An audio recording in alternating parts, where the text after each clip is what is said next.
Hi, everyone. I'm Gregory Gordon, Chief Medical Officer of the Scleroderma Research Foundation.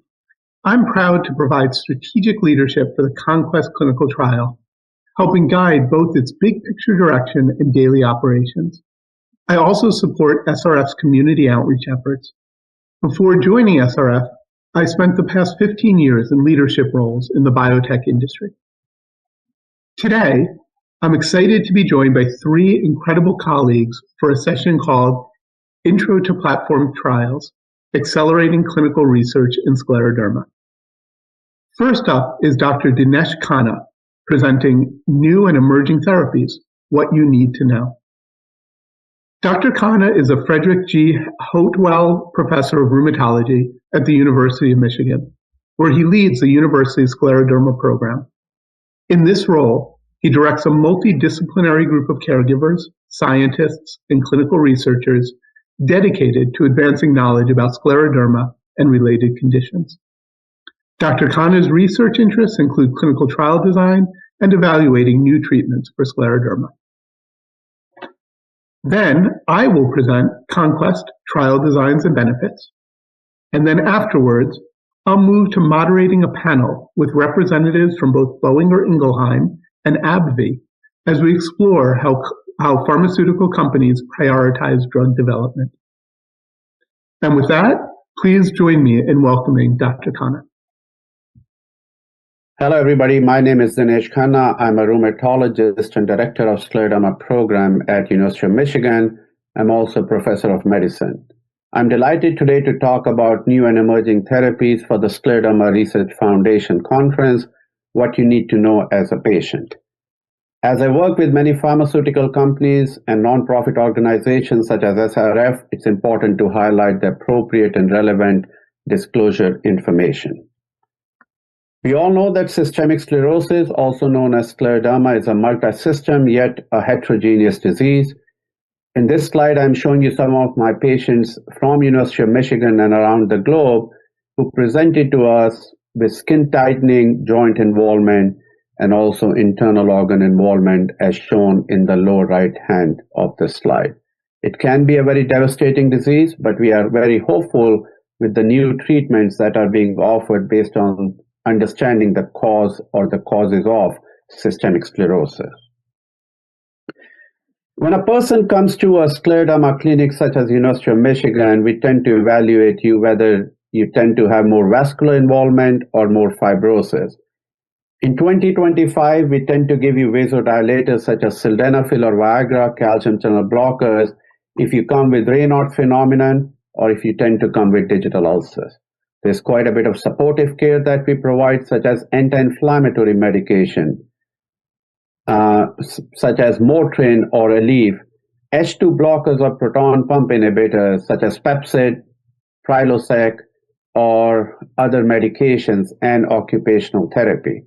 On the other hand, if you come with quite a bit of fibrosis, here shown is a hand fibrosis on the skin, upper arm or lung fibrosis, we tend to give you immunosuppressive medications such as mycophenolate or Cellcept, rituximab, tocilizumab, or Actemra, antifibrotic therapies for lung fibrosis such as nintedanib, and in some centers, stem cell transplantation. And of course, if none of these medications are helping, we do offer people clinical trials, and that's what my talk here will talk about. What are the treatments that we can offer? What are the emerging therapies that are available to our people with scleroderma in 2025?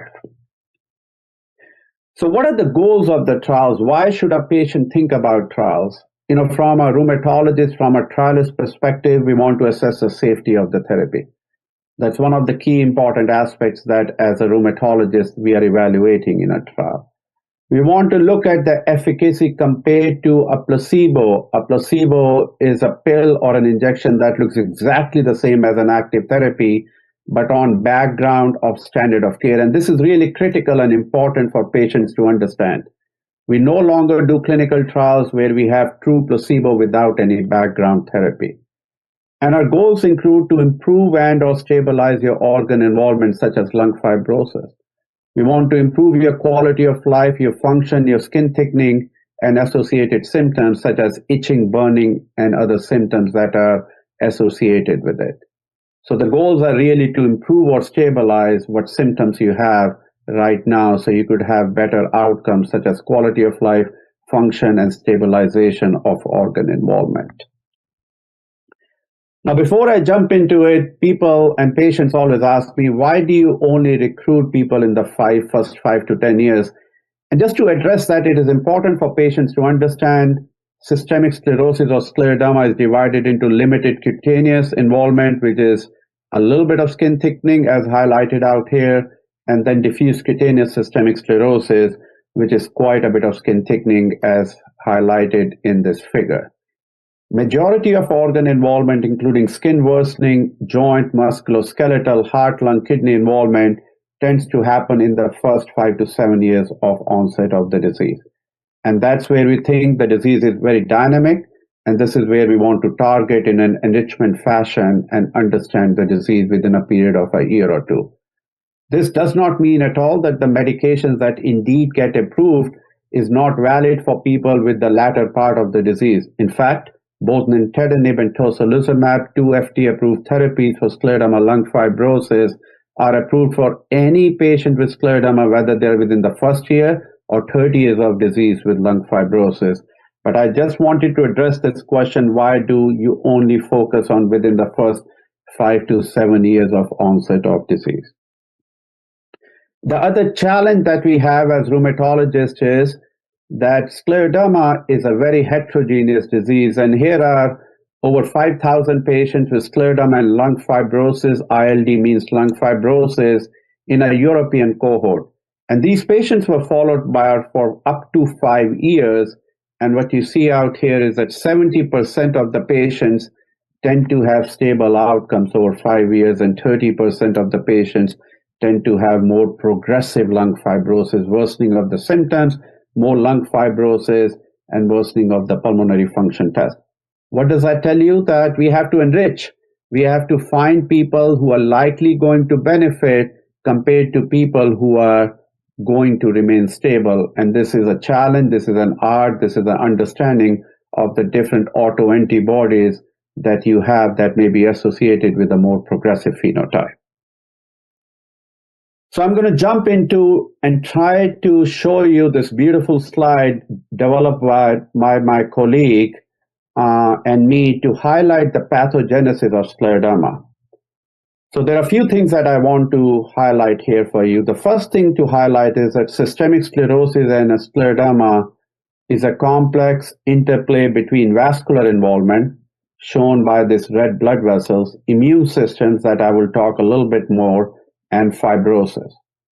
The second thing to highlight in the slide is that things are talking to each other.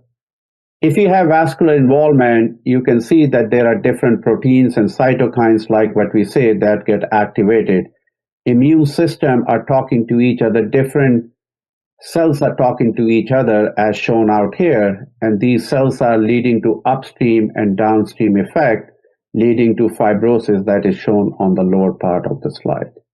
And of course, as these cells are getting activated, these autoantibodies, 95% of scleroderma patients have a positive anti-nuclear antibody. 80 to 90% of the patients with scleroderma have a scleroderma-specific antibody, such as anti-topoisomerase 1, anti-centromere antibody, anti-RNA polymerase 3 antibody. So I want you to be aware of these things. Vascular involvement. It may be due to poor circulation or what we call hypoxemia, or it may be due to your immune cells that are cytotoxic. They are causing damage to the vessel wall and endothelium. Then comes the immune system. We all have immune system for a reason. It's to fight foreign objects such as viruses. But in scleroderma, both the innate immune system, which is the first line of defense, and adaptive immune system, which is a more programmed line of defense, get dysfunctional. We lose self-tolerance. We are not supposed to attack ourselves. In systemic sclerosis and other autoimmune diseases, the innate and adaptive immune system gets dysregulated and hyperactive.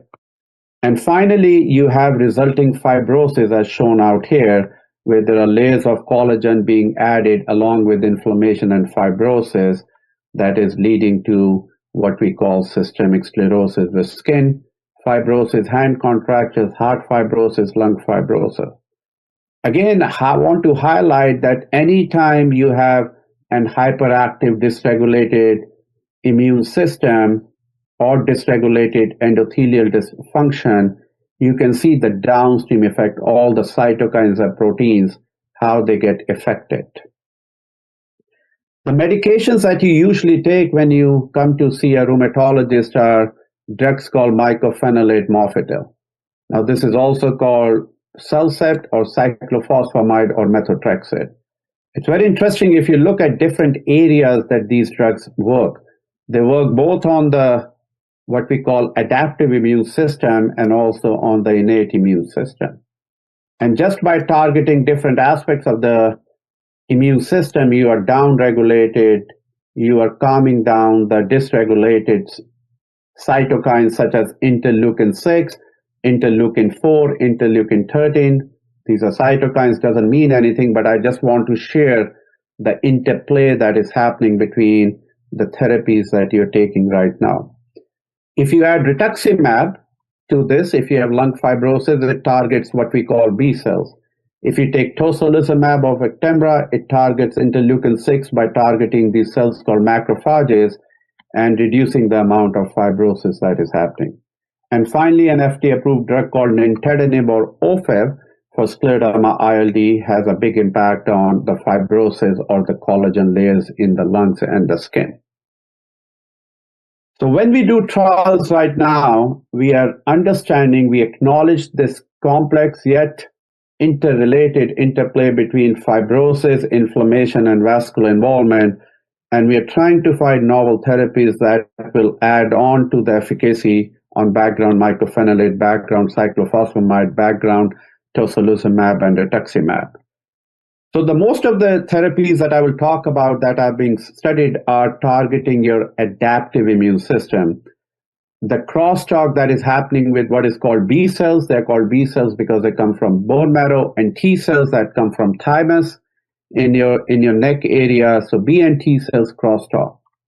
If you don't have an autoimmune disease, the T cells are able to shut off B cells if they present self-antigen. They are presenting yourself to the T cells saying that somebody has invaded me. In autoimmunities, that dysfunction continues and the self-tolerance breaks and the T cells get hyperactive and dysregulated. So I will talk about some of the therapies that are targeting the crosstalk between the T and the B cells, abatacept and amlitelimab. I'll be talking about different cells that you can target directly, the B cells, because the B cells are the one that make autoantibody. B cells are the one that are presenting those antigens, like I said, the self-antigens to the T cells. And of course, a little bit on the CAR T cellular therapies that are highlighted out here, but really are targeting the CD19 molecule that is shown here. We'll talk a little bit about innate immunity, a drug that is FDA approved called anifrolumab or Saphnelo for lupus.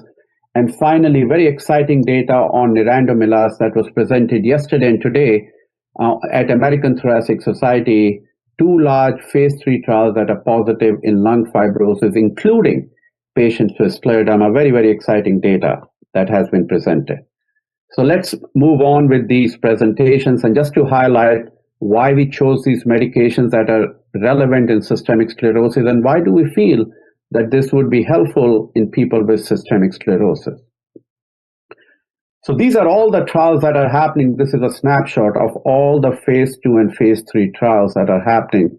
Phase 2s are to look at different doses of efficacy and safety. Phase 3s are pivotal trials that, if positive and there's an appropriate safety benefit aspects to it, will lead to the FDA and regulatory approval throughout the world of these medications.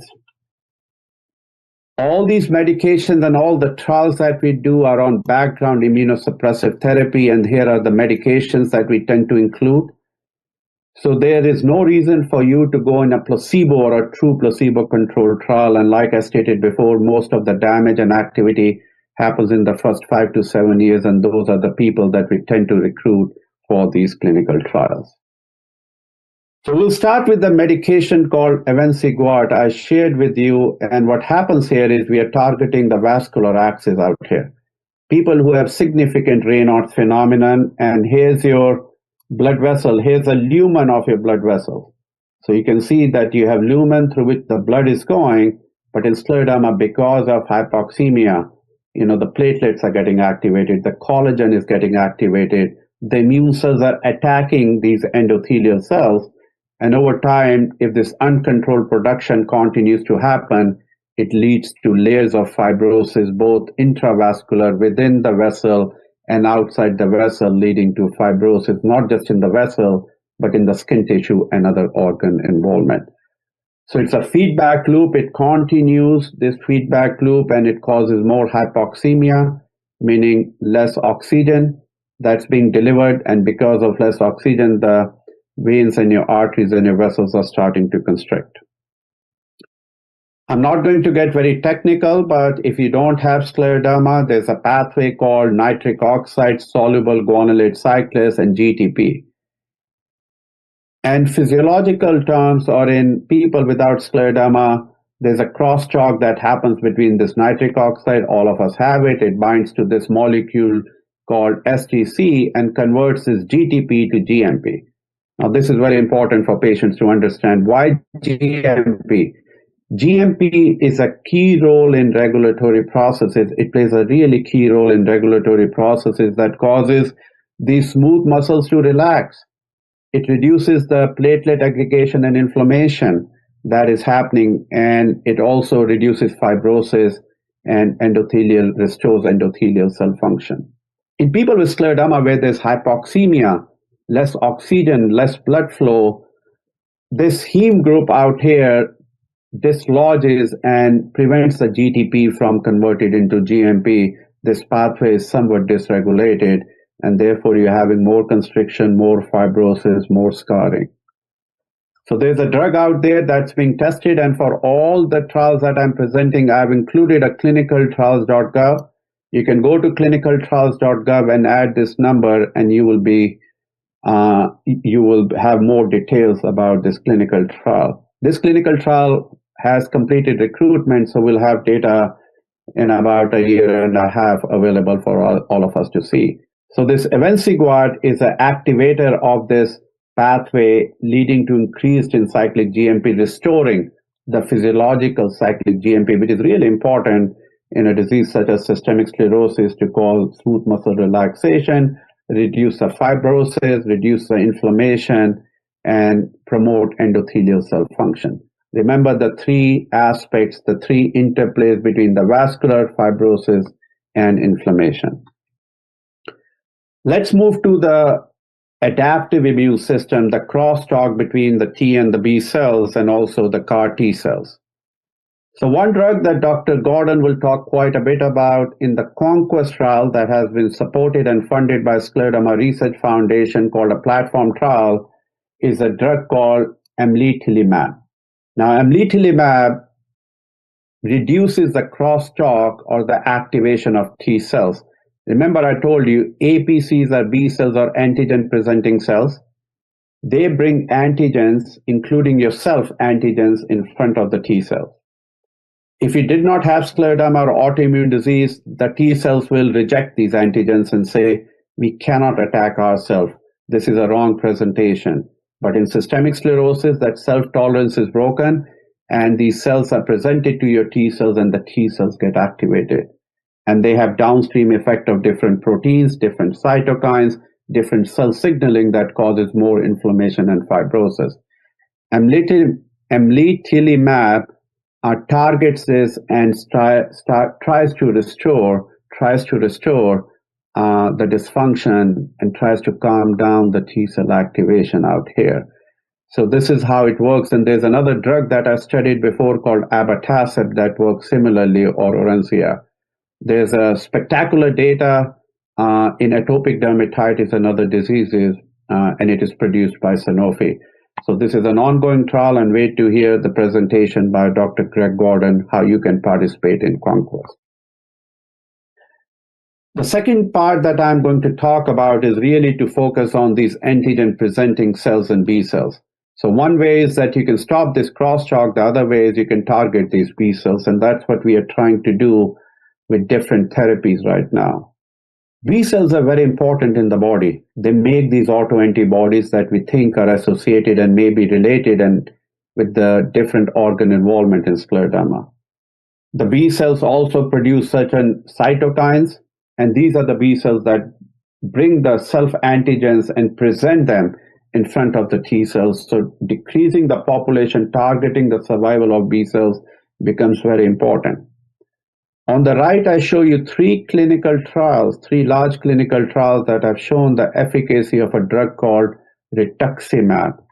Many of you around the globe have tried this drug for lung fibrosis, and here are three trials from Japan, India, and from United Kingdom showing efficacy of rituximab both for skin and for lung fibrosis. So let's talk a little bit other ways that we can target B cells.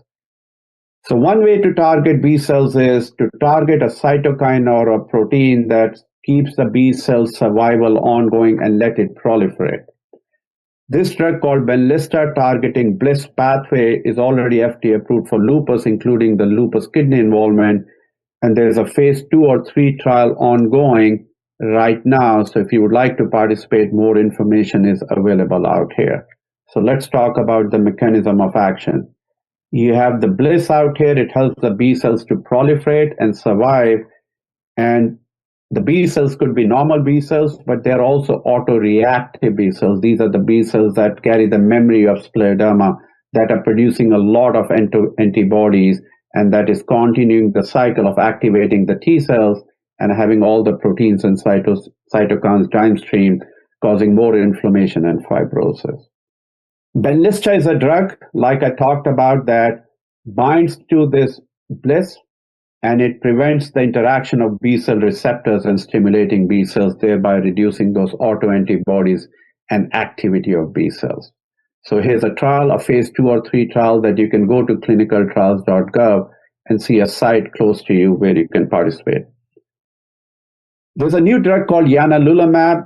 More data is available down here on this slide on clinicaltrials.gov ID number, which targets similar to Benlysta. BAFF and BLyS are the same. BAFF and BLyS are the same, and it targets like Benlysta, but it also targets B cells like rituximab. So it's called a bispecific antibody. You're targeting the survival and the proliferation of B cells, but you're also targeting and directly killing the B cells that are active and carrying the memory of your systemic sclerosis and decreasing the autoantibodies. So here's another novel way to target the B cells, both from the development, proliferation, and directly targeting them. There's another clinical trial going on with a drug called tibulizumab. It's again a bispecific antibody targeting the molecule BLyS or BAFF, what I stated before, a B cell proliferation, and a cytokine that is made by T cells called interleukin-17 that we think is very important and dysregulated in early systemic sclerosis. Now, these are novel ways to target a pleiotropic, a multi-system heterogeneous disease where you can target different cytokines in the background of mycophenolate, in the background of methotrexate in this patient population. I want to spend about 5 minutes talking about targeting CD19 and cellular therapy, including CAR-T. There's quite a bit of excitement. I go to different forums for the patients, and there are questions that are raised, and many patients are coming to University of Michigan to get this exciting phase 1 trial participation. So how does it work? Let's spend a little bit of time trying to educate you, and I know my colleague, Dr. Elaine Caris, is going to talk a lot more about cellular therapies in systemic sclerosis. So you're targeting CD19, which is part of B cells. Your B cells are made from bone marrow. That's why they're called B cells. They come from the bone marrow and they come into the blood circulation and they go to the lymph nodes and they get activated and get memory of different aspects, including the memory of systemic sclerosis. Now you can use CD20 such as rituximab antibody that can cause depletion, but with CD19 CAR-T, one of the big advantages is that T cells has the natural ability to target all the cells and tissues where the B cells are residing. So it causes a more deep B cell depletion, and leading to immune resetting, and I will show you some data to show that. And here's a patient of ours who had a lymph node, a lot of B cells, and after 3 weeks of CAR T, the B cells are completely depleted from the lymph node. So you're taking your T cells, it's an autologous, it's your own T cells. You are genetically modifying the T cells to include this CAR, which is CAR as shown here. It's a chimeric antigen receptor. And this is added here, and millions of CARs are produced, or CARs T are produced in a laboratory, and then they're infused to you. So again, just to highlight, here's a CAR molecule. This is where your antigen will bind, and you can see it is ready to attack all the B cells that have CD19 on their surface, and after attaching, it just explodes and kills the cells. So this is another example, the target cell out here. Let's assume this is your B cell. You have the CD19 that's being attached by your CAR here with cytokine release, proliferation, and depletion, or attacking your B cells and killing all the B cells, including the B cells that are being formed and the B cells that are carrying memory of your scleroderma, not just in the blood, but in the lymph node, in the skin tissue, in the lungs, in the kidneys, wherever those B cells are hiding and circulating, which is unlikely to be done by a drug such as rituximab. And again, like I highlighted, a deep B cell depletion and immune reset, whereas rituximab, CD20 antibodies, rituximab, it lowers it, but it doesn't deplete all the bad guys. And that's why if you are on rituximab, you get rituximab infusion every 6 to 12 months, whereas this could be a long-term immune reset, maybe remission, maybe drug-free remission, maybe cure for some people, but not for all the people. And in fact, here's the data presented at a different meeting and published. These are patients who had CAR T, and these are the patients who had rituximab. These are the lymph node, and the B cells are shown here in brown, and you see that it reduces B cells, but it doesn't completely deplete these B cells. And what happens over time, the B cells are still being produced by a bone marrow. They're still carrying the memory of scleroderma, and these B cells start to proliferate, and 6 months later, you need another infusion, whereas post-CAR T, no B cells are left, and hopefully this patient will have long-term drug-free remission. One of the challenges with CAR T, if there's one, is that it's a long process. We are taking your T cells with a procedure called leukapheresis. The cells are sent. They are infected by this virus called lentivirus. It takes about 4 weeks to develop these CAR Ts. You come back to the institution such as the University of Michigan. You get a drug called lymphodepletion for lymphodepleting such as cyclophosphamide, and a drug called fludarabine, and you're infused your CAR T. So it's a long, lengthy process of going through this CAR T. And there are 2 different ways that you can target these cells. The first one is, another way is to use your innate immune system. Remember, we talked about adaptive and innate immune system, and you can use cells called natural killer cells. So you can take people from you can take healthy volunteer, you can take their T cells, you can activate, engineer the CAR T targeting the same protein, CD19 protein, on every cell, and then you can cryopreserve and send it to the site, and you can administer it to the patient. So you don't need to go through all the different aspects, including leukapheresis, collection of your T cells, and then 3 to 4 weeks to develop and bring the T cells back into your back to the institution. So another way, maybe a simpler way, to target the T cells using your innate immune system and the ability of your innate immune system to target those dysfunctional B cells. And finally, a lot of scleroderma patients are going to hear about these cells called T cell engagers. So here's a drug, and I'm just showing you for an example. These T cell engagers are given as intravenous infusion on certain time periods where it is like a floating boogie out here, or which really connects with the T cells out here and with the B cells, and it activates the T cells out here and destroys the dysfunctional B cells.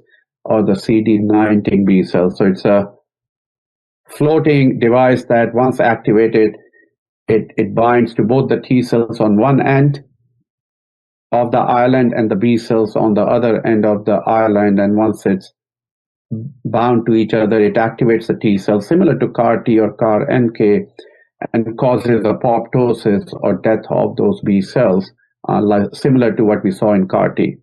Unlike CAR T and CAR NK, this required repeated infusion, so that's one of the drawbacks of this, but one of the advantages is that you don't need to come and get all the lymphodepletion and chemotherapy.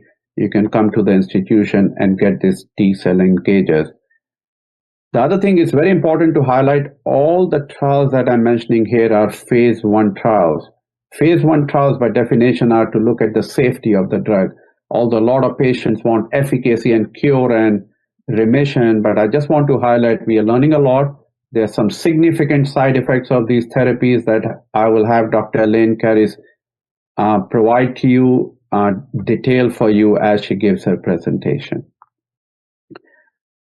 Okay.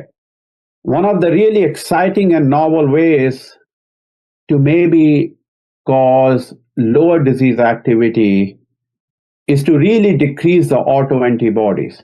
Now we understand that scleroderma patients like lupus patients and other patients have autoantibodies that are floating around. Autoantibodies come from B cells. So one way to target autoantibodies is you kill the B cells.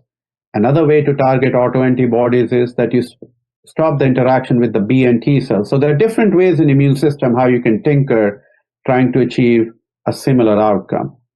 Now these autoantibodies shown here, they have a mechanism in the body how they circulate, and these cells are called FcRn. Doesn't matter what those cells are, but those cells have a circulatory mechanism where they circulate, and the majority of them are put back into the circulation, extending their half-life.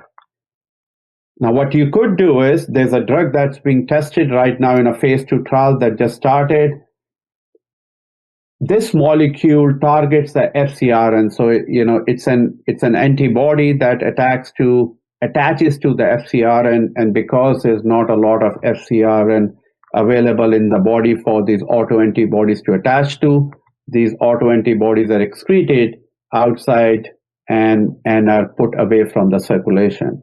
So you're really decreasing the amount of autoantibodies, such as scleroderma autoantibodies, that are circulating in your system. This drug is FDA approved for another autoimmune disease called myasthenia gravis. Actually leads to remission and effective treatment for months before they get another dose. Soon the data will be presented in Sjogren's syndrome, where they showed highly effectiveness of this drug, and also in inflammatory myopathy. All of these are autoimmune disease. All of these have autoantibodies.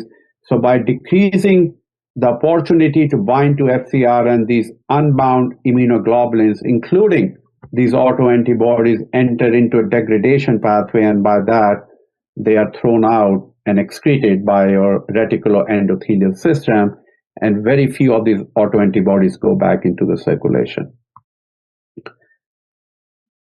I'm coming to the end of the talk, but I want to highlight a drug that is targeting now your innate immune system. Remember, the innate immune system is a first line of defense that happens if you get a viral infection, but innate immune system is dysfunctional. And you can see by dysfunctional immune system, you have all these proteins and cytokines that are either upregulated and downregulated, that are influencing and cross-talking with each other to cause more fibrosis and more inflammation. So there's a drug called anifrolumab or Sefenelo that is FDA approved for lupus, and it's being tested in multiple autoimmune diseases, including systemic sclerosis, in a phase 3 trial. This is the only phase 3 trial that is ongoing right now, and if positive, may lead to an approval of this drug for early systemic sclerosis. So what am I showing out here? Type 1 interferon is upregulated in many autoimmune diseases. Here are 24 healthy controls, and here are patients with scleroderma, lupus, myositis, polymyositis, and rheumatoid arthritis. And you can see about half the patients in each group have these elevated levels. We know that people with early scleroderma, about 30 to 50% have elevated this dysregulated signature, associated with more skin fibrosis, and equally importantly, associated with progressive lung fibrosis. So there's a phase 3 trial going on with this drug called anifrolumab that targets this interferon receptor. And once the type 1 interferon receptor binds, there's an intracellular signaling.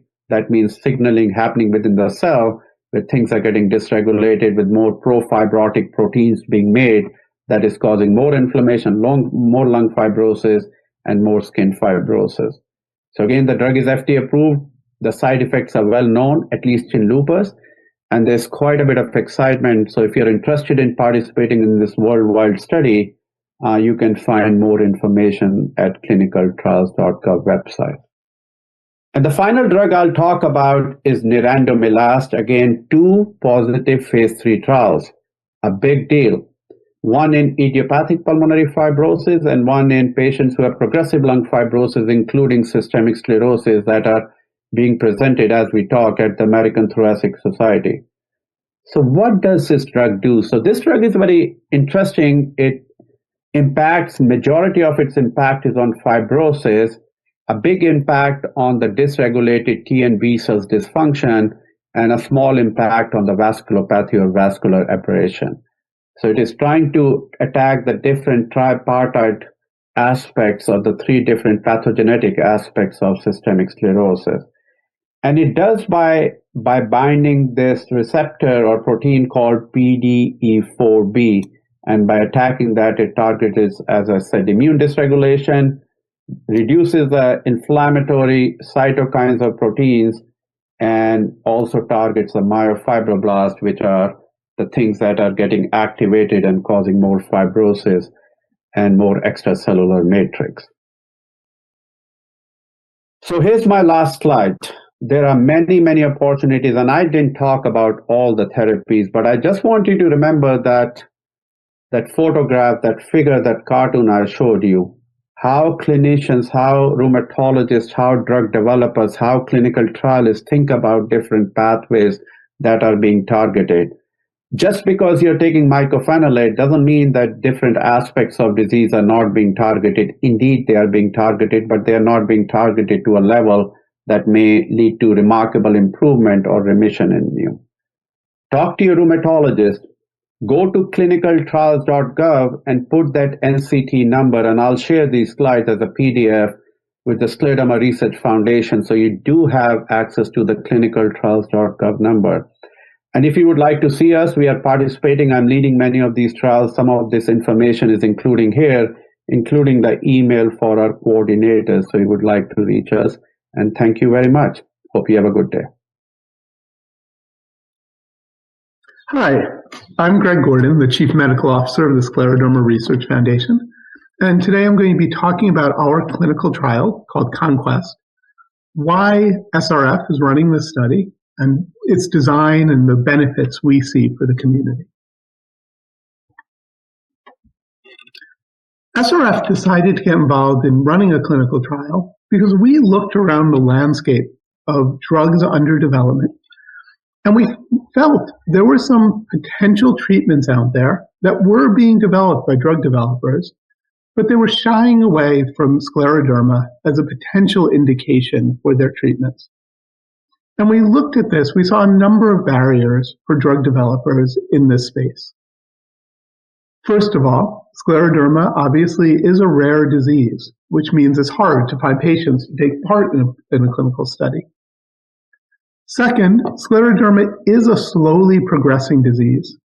And what that means is you need to run a long study to really see whether a new potential treatment is having an effect on patients. Traditionally, clinical trials in scleroderma need to last at least a year to see if the new treatment is working. And that's true for our study, CONQUEST. Our study is 1 year long.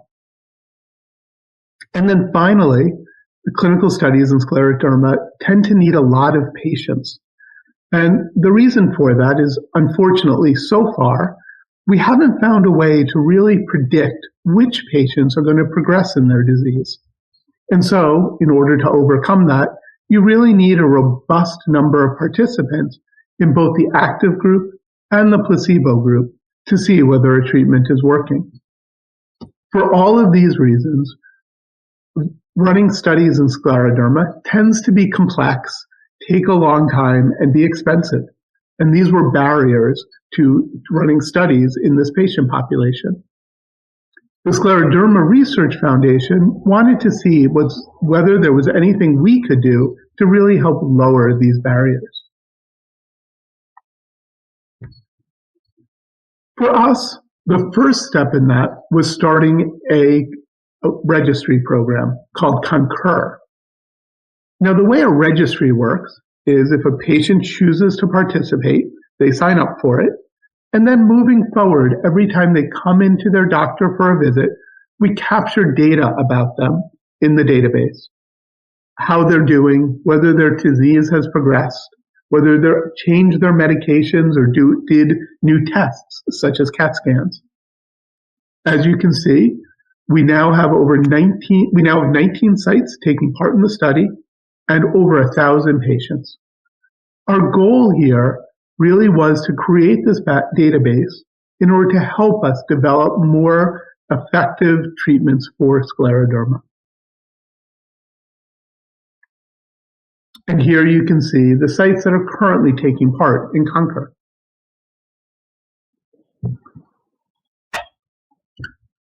And so, as patients came in, we've been able to really build this database. And the database allows us to answer some questions that were really important to us if we were going to build a strong, successful clinical trial. We can ask questions such as, when do physicians use the tools that are available for them in looking at scleroderma patients? For example, when do they get a CAT scan? What triggers them to order the test? And what do they do with the results once they have them?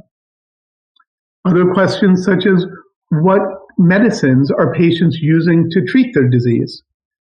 And what combination of medicines are they using? And when do they decide to change the treatments? All of these questions are important for us if we're going to design a successful clinical trial.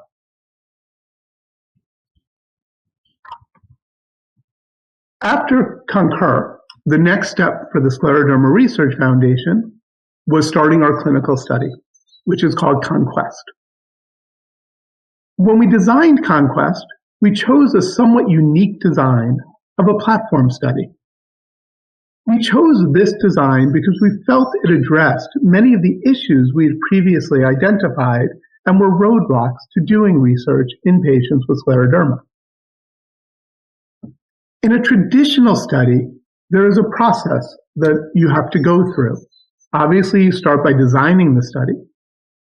But after you've designed it, you then go out and find doctors and hospitals that want to take part. And you go through a process of setting up and training each of those hospitals. That can be a long and labor-intensive process, and it also can be quite expensive. The platform studies were really designed to address that problem. Because in a traditional clinical study, you go through that process, you then test your medicine, and then you're done. Again, that can be quite long and expensive just to test one medicine. In a platform study, you go through the same process. You obviously still have to design your study, and you have to find your doctors and hospitals and go through the setup. But once you've done that, you can test multiple medicines. You can basically keep trying new potential treatments, as many as you want, before you stop the study. And so that has a number of real potential advantages, and that's why we chose this structure. The first advantage of a platform study over a traditional study is that you can test multiple medications at the same time. So we are doing that in our study. We're testing 2 different potential treatments simultaneously. That has a number of advantages. We are, as part of testing multiple medications, we're using a shared placebo group. So in a traditional study, when a patient chooses to enter, you get randomized. And they're either going to get randomized to get the active treatment or the placebo treatment. And that's usually 1-to-1, an even opportunity. So 50% get the active treatment, 50% of patients get the placebo.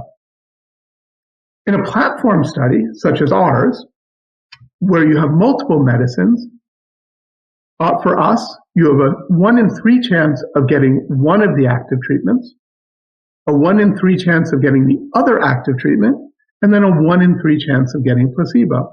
So ultimately, for patients, they have a 2/3 chance of getting an active treatment and only a 1/3 chance of actually ending up in the placebo group. In addition, we ultimately need less total patients to test 2 medicines than you would need if you were testing those medications separately, because we are sharing this placebo group. The other big advantage of a platform study is the ability to add and subtract different treatments. So again, in a traditional clinical study, you test one medicine and then you're finished. In a platform study, as you finish one medicine, you can try other potential treatments. So we are starting with 2 potential treatments, but once we are done with those 2, we plan to add other potential treatments to the platform study. So right now we have arm A and B, and we should be able to add arm C, arm D, etc. And so you can do that without stopping the study. So hopefully the whole process of testing multiple different potential treatments for a disease such as scleroderma becomes quicker and easier and less expensive.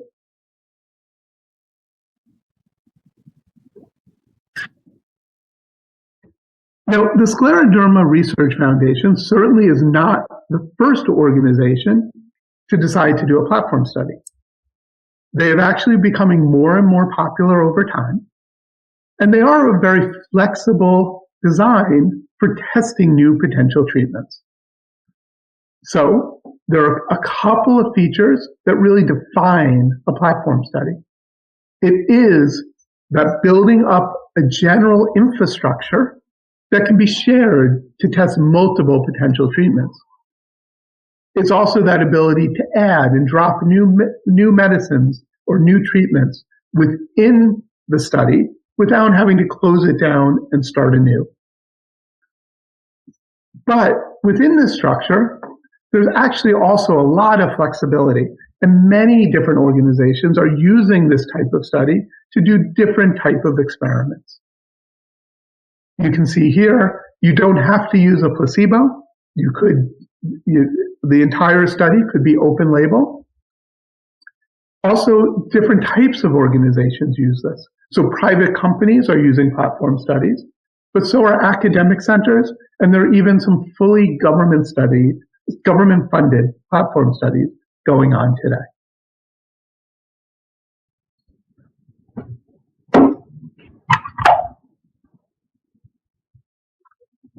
And so that brings us to CONQUEST, the Scleroderma Research Foundation's platform study. So CONQUEST is a double-blind, placebo-controlled worldwide study for scleroderma. And this outlines a basic idea of how the study works. Like all clinical studies, there's an initial process where a patient comes in and chooses to take part. And if they choose to take part, they go through a screening process.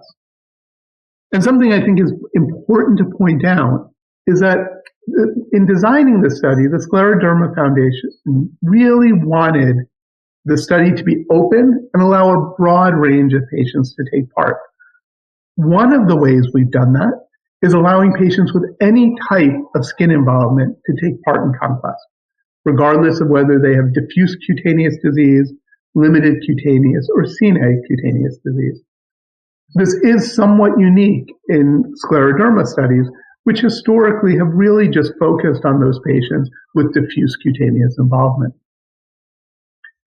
Assuming a patient meets the screening criteria, they are then randomized. And they're randomized into a 2-part process. First, they're randomized into one of the two different drugs we're testing. And we are testing molecules by Sanofi and Boehringer Ingelheim. And so the patient would be randomized into one of these two arms, say the Sanofi arm. That is done open label.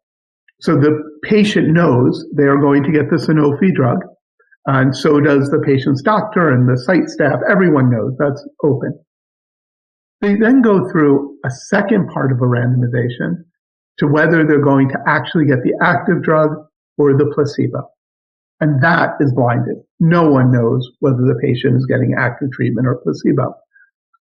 And again, taking advantage of the shared placebo group, we're able to randomize most patients so that they have a 2 out of 3 chance of getting active treatment and a 1 out of 3 chance of getting the placebo. In our study, we're using lung function as our primary endpoint, but it's important to point out we are really hopeful that these two treatments could treat multiple aspects of scleroderma. Scleroderma obviously is a multi-organ disease, and we are hopeful that we will treat more than just the lung function. And we do monitor and test for that throughout the study. So we obviously monitor the patient's skin involvement. We're constantly asking the patient how they are feeling about their disease course and getting the physician's impression of how the patient is doing in the disease course. We use lung function as a primary endpoint really only because it's the easiest aspect of scleroderma to measure in an objective way. As I said previously, our first two arms are now open and enrolling patients, but our goal is to continue to add new arms. Our goal is to add product C and product D. And hopefully they will be ready to enroll just about when product A and D have basically finished their enrollment. We like to tell our doctors that we work with that our hope is there will always be a place in CONQUEST for your next patient. There will always be an arm open when you see someone who's appropriate for a clinical trial. The first two molecules that we are testing in CONQUEST are molecules being developed by Sanofi and Boehringer Ingelheim. Both of these experimental treatments are being looked at for a couple of different potential diseases. Our hope is what CONQUEST has done is given these companies the opportunity to test these treatments in patients with scleroderma. And as you can see here, we really have built out a worldwide study. We really hope to be able to enroll a good cross-section of patients from across the globe. So we hope that with CONQUEST, the Scleroderma Research Foundation has found a way to make doing studies in scleroderma faster and cheaper for potential drug developers, and will make it more likely that they will test their potential treatments in this population. At the same time, we believe we've developed a study which will allow more patients to participate in clinical research and allow more of those patients to get access to the potential therapies as opposed to placebo. And finally, we've hopefully found a way to test more potential treatments in scleroderma that overall we can do it requiring less participants, making the process faster. Thank you very much.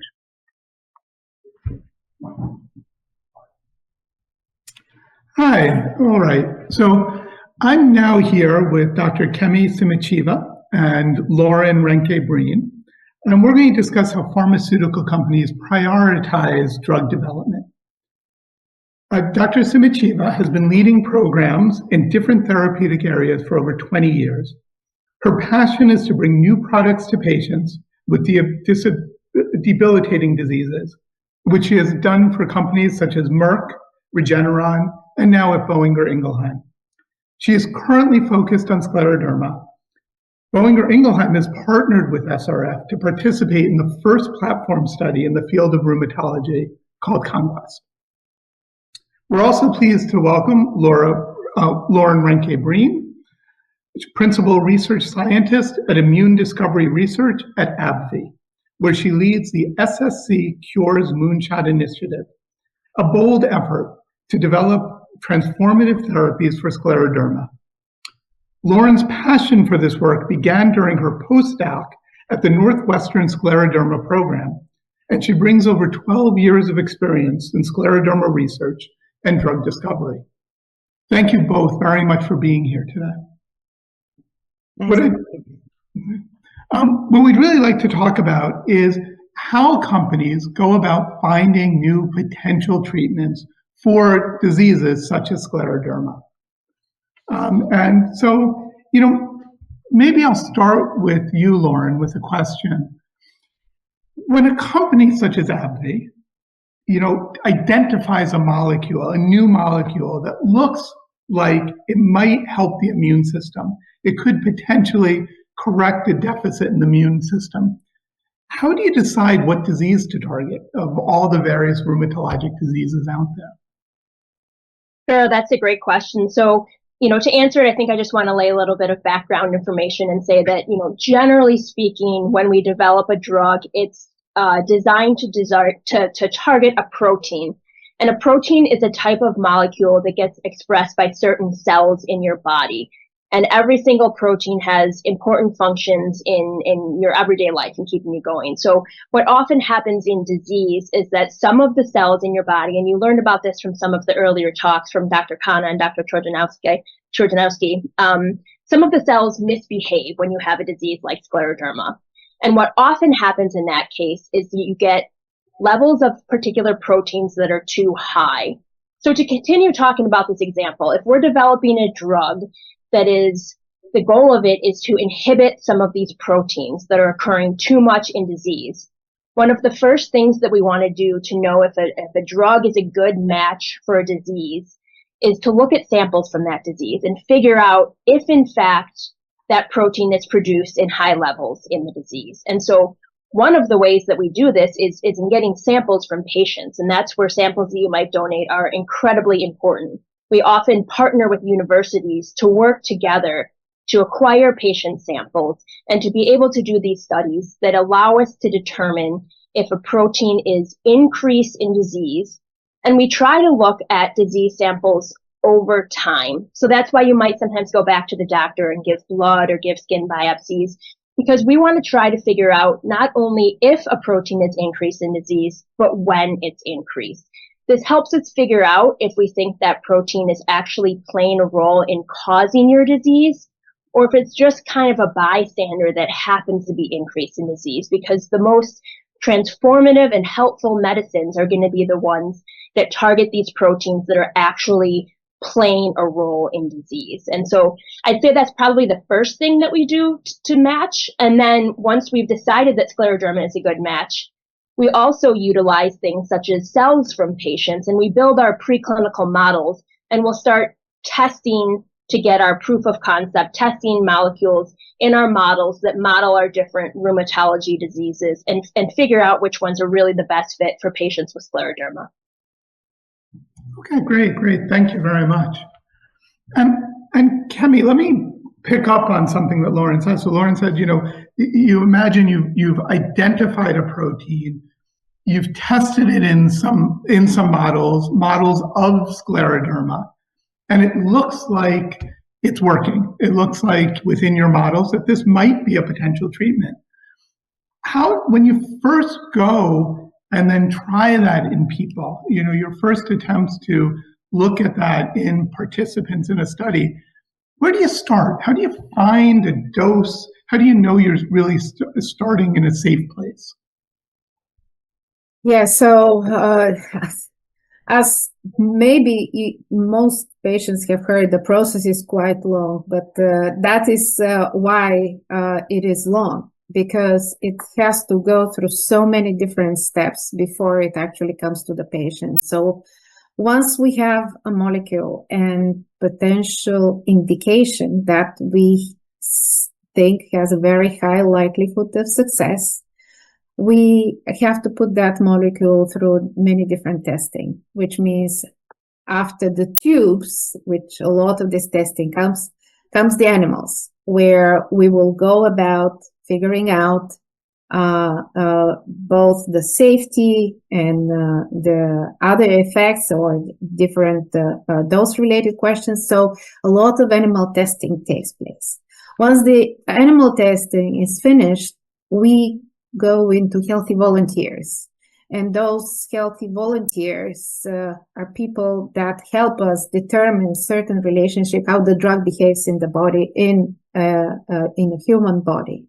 And only after that, that molecule will come to patients in clinical trials, where the main goal is to figure out what is the dose that will give us the maximum effect, while balancing it with the lowest possible amount so that it is safe for the patients, which is what the regulatory agencies are there for, such as the FDA, because their goal is to approve therapies that give you that perfect risk balance for a particular drug for a particular disease.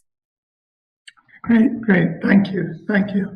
And, you mentioned there this process of starting with the models and starting with the animal models, then moving to healthy volunteers, and only after seeing that it's safe in healthy volunteers, moving to patients.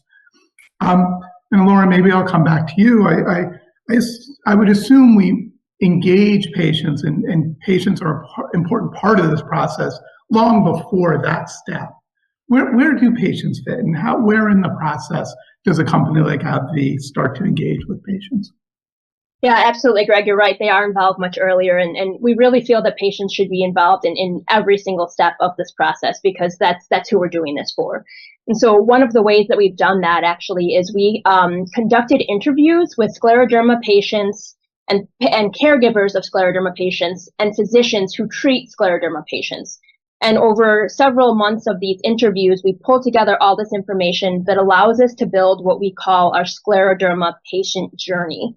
And so this kind of really helps us get a clear picture of what a scleroderma patient goes through, from their very first symptoms to often the struggle that we know they go through to get that right diagnosis, to being put on medications, and oftentimes, unfortunately, trying different medications, and understanding that journey and what they go through every single day with managing their disease. That allows us to get some insight into where in that process we can make the most difference, and how can we make the most difference in that process.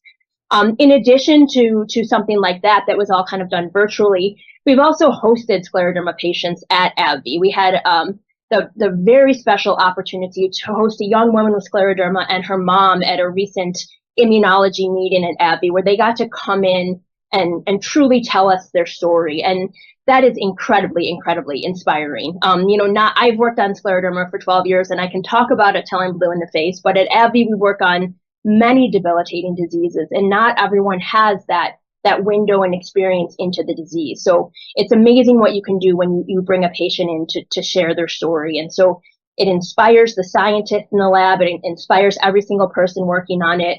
And we also involve patients. So that was kind of mostly focused a little bit on earlier stage work, but we involve patients in our clinical development plan as well. So we are also incorporating the patient voice when we think about a clinical trial and when we think about the dosing for a medication. So we're trying to understand, would patients prefer to take a pill every day or get an infusion once every 3 months? And if it's a pill, we truly understand that some scleroderma patients have issues swallowing. So we want to understand the size and the shape of the pill and how we can best, to our ability, given limitations with developing a drug, how we can match to what the patients truly need. And when it comes to the clinical development plan, we also want to understand what patients want measured at the end of a trial, those endpoints that are going to tell us if they're feeling better.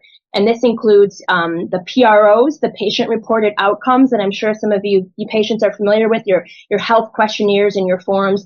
We're working every day to improve those to better understand whether or not a drug is doing what we want it to do and is making life better for patients on a daily basis. So I feel like we really take the approach that clinical trials are not only for patients, but we think they're for patients and they're with patients that we design and execute them.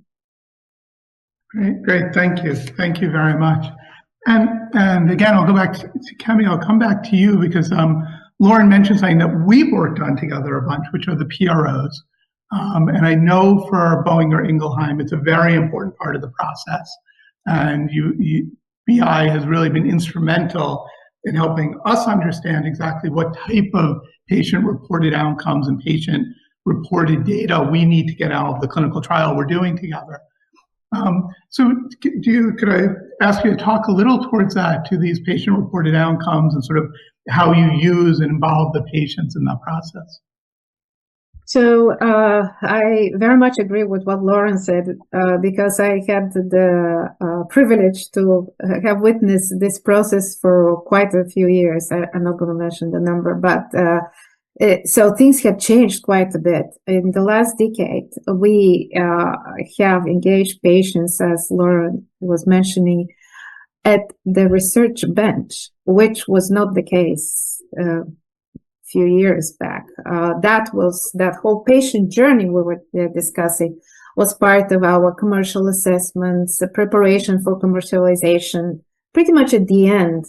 And now, bringing it all the way back at the beginning, that whole continuum moves throughout the process. And I think this is the right way to do it, and it will continue to go.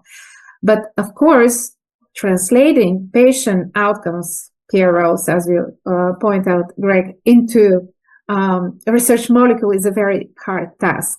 So our efforts to try to understand the PROs, and by PROs, we mean what are those things that really make difference for patients? Now we have the privilege of hearing patients talk about what are the most bothersome symptoms.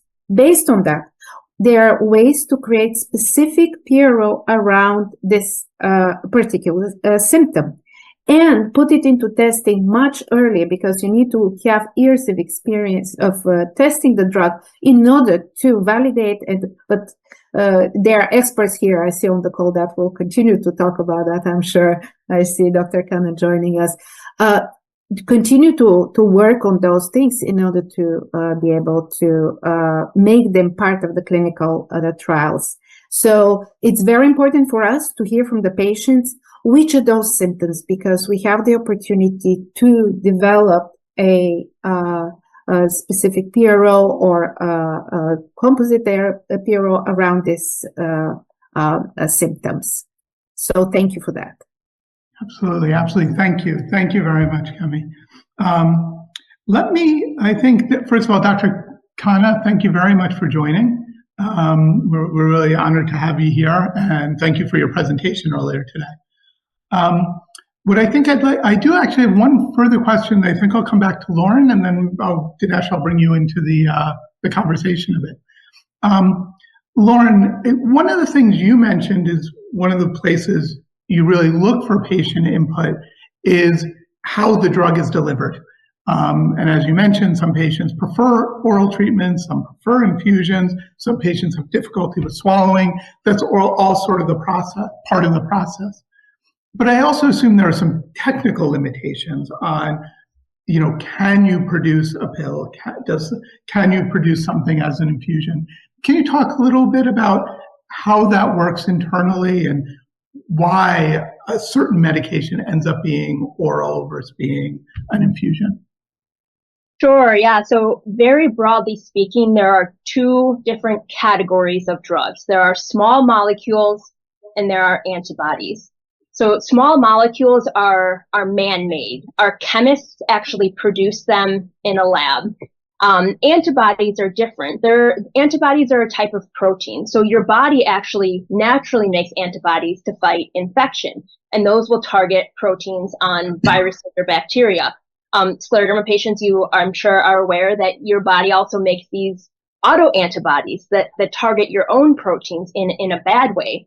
But we can engineer cells to produce antibodies that target these specific bad proteins that we want to go after in disease. So that's another type of drug in and of itself. And so those small molecules that are made by chemists, those are designed and formulated that they can be metabolized. So you can take them orally and they can still get into your bloodstream and get to all the tissues that are affected by your disease to do their job.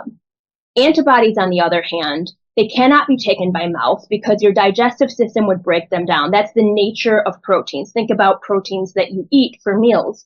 You cannot digest proteins and keep them in that whole state so they can still do their job. And so that's why antibodies have to be given by some type of injection. It's either a subcutaneous shot injection with a syringe or often an intravenous or an IV medication. So that allows the antibodies to bypass your digestive system and get directly into your bloodstream in their whole form where they can still do their job to kind of combat to go after the protein that we want them to target. And so we are limited in that way, that antibodies cannot be given orally. And I wanted to share kind of a fun little hack that I learned a very long time ago, and that I always thought was really interesting. So if you are wondering, if you look at the name of a drug and you're trying to figure out, is it a small molecule or an antibody, ones that end in IB, like nintedanib, are small molecules.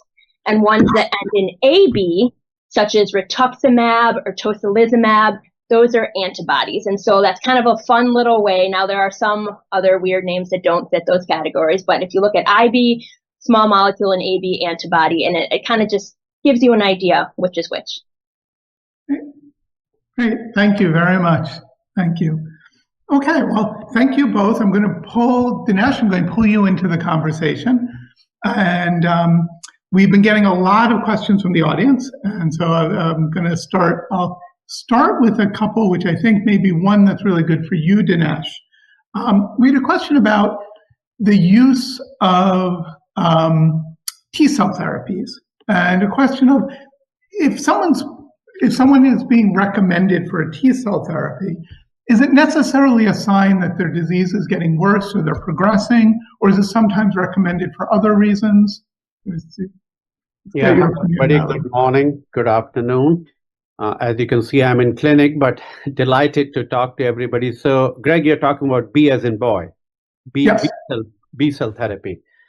No, that's not absolutely true. You know, there are B-cell therapies that rheumatologists have used for over a decade. You know, started with the rituximab for rheumatoid arthritis, for lupus, and others we have been using, of course, off-label, and now they're on label for rheumatoid arthritis and for different vasculitis.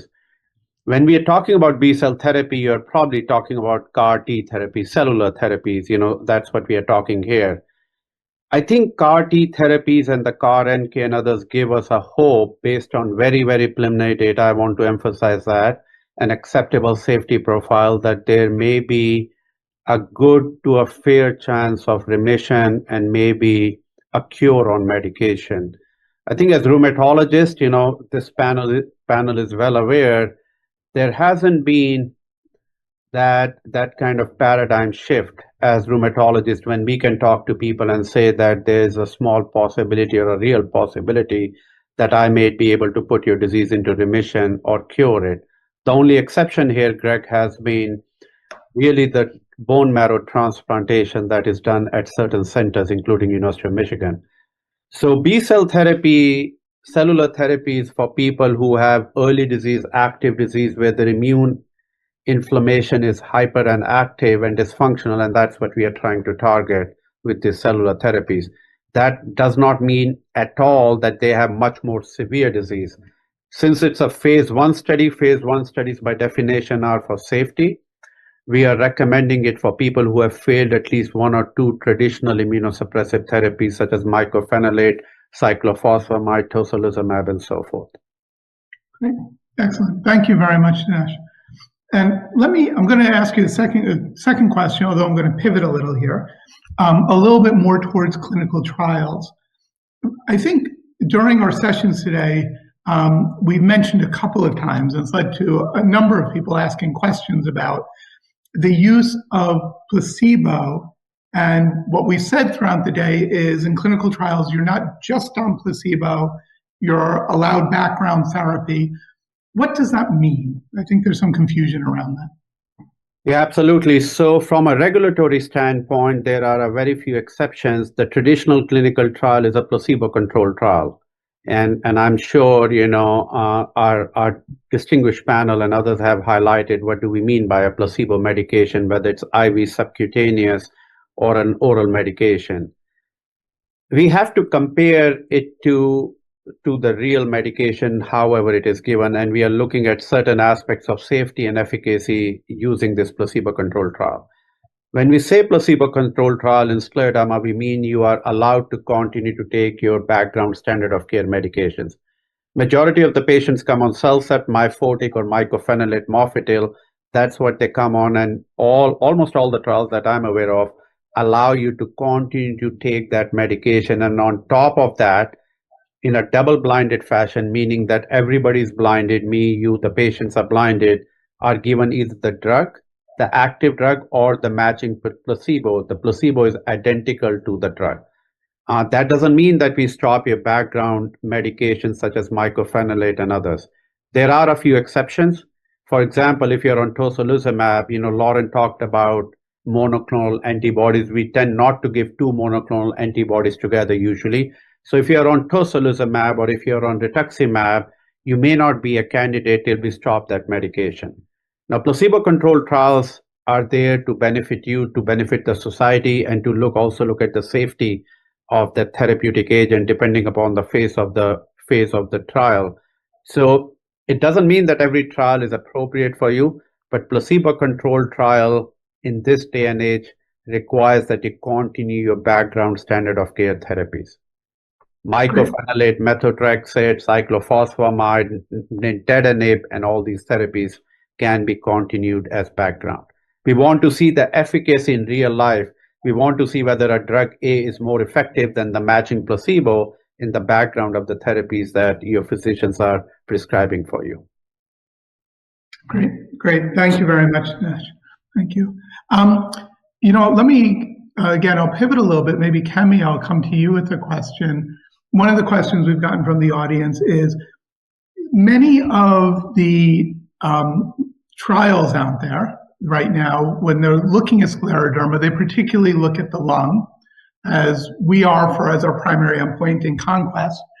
And the question's around why the lung? Why choose that piece of scleroderma as what you're looking at in the study? Kemi, you're on mute. Actually, it's probably even better question for Dinesh because he sees those patients in his practice every day. But in general, our approach is trying to find the use of medications for patients that have shown some complications in progression. And lung happens to be one studied organ that had made some progress in these endpoints that Greg, you earlier discussed. And that is why it has been studied so much, so just for the ease of measurement. But I think down the road, there will be a lot of opportunities to add additional organs in order to assess the overall approach to the disease, which is a very complicated disease. It has for now it's thought to have three major components contributing to the disease: the inflammation, the fibrosis, and the vasculopathy. So finding therapies that affect all of these pathological mechanisms will probably be the way for the future. And it's up to the clinical trials that are conducted now. And Dr. Khanna has authored some of those approaches to really try to figure out what is the best way to measure it, right? Dinesh, maybe you want to add something to that. No, thank you. I absolutely agree. I think when you talk to people with scleroderma, they want treatment not just affecting a single organ. They want an improvement in their overall signs and symptoms, stabilization of the disease, and overall improvement in quality of life and function. And you're absolutely right. We are focused on lung fibrosis because it's one of the major morbidities in scleroderma, has so far continued to remain as the leading cause of death in this disease. And I think there are effective therapies available now and soon to be approved, hopefully, including nerandomilast that had spectacular data in 2 different trials for this disease. However, as you stated, we want therapies that would have a bigger impact, an overall holistic impact, which improves the lives of people, like we have done, to be honest, in rheumatoid arthritis, what we have done in lupus, what we have done in psoriatic arthritis.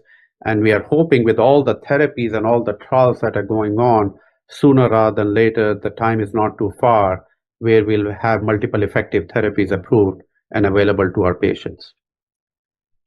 Great. Thank you.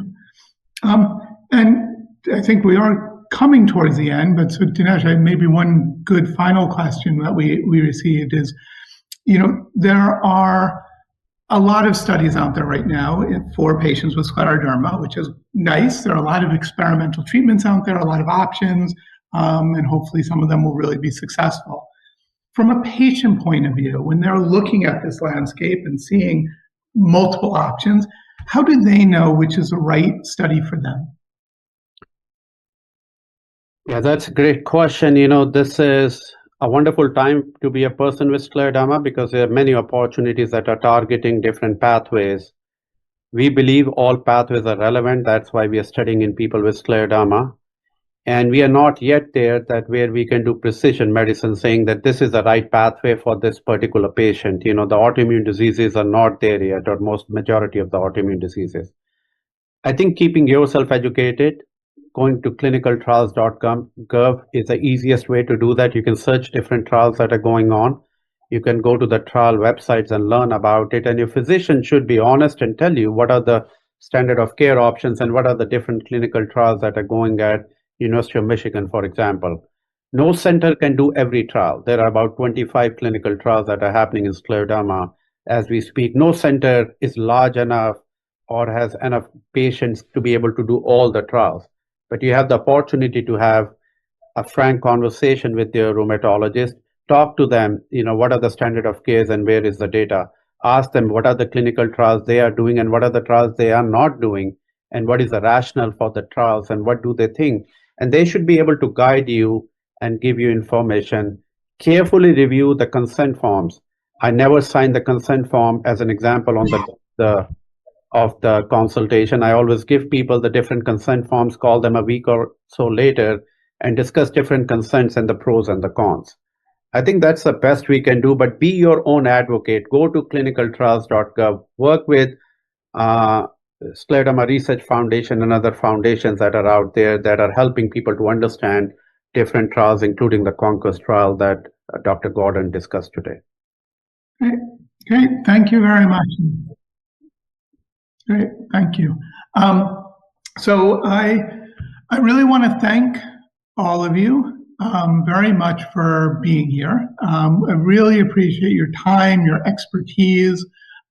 It's extremely helpful for us as an organization, the time and effort you put in, and it's I'm sure the patients really appreciate getting the insight of people who are really on the front lines, really trying to find new potential cures. So thank you all. I appreciate it, and we will continue to speak. Thank Thank you. And we thank all patients participating in clinical trials. We're very grateful.